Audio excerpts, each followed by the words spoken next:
Hello and welcome back to our channel. So today in this video we will be discussing about how to activate your Venmo card. So without wasting much of our time, let's get straight into the video.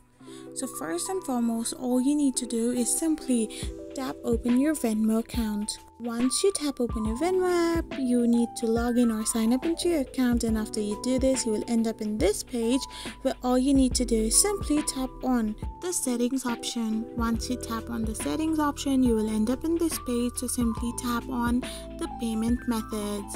Once you tap on the payment methods, you will have to now select your card. Once you select debit card or credit card, tap on activate.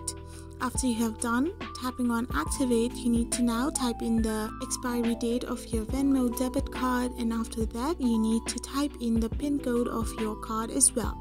So after all these steps are done, your Venmo card will be successfully activated.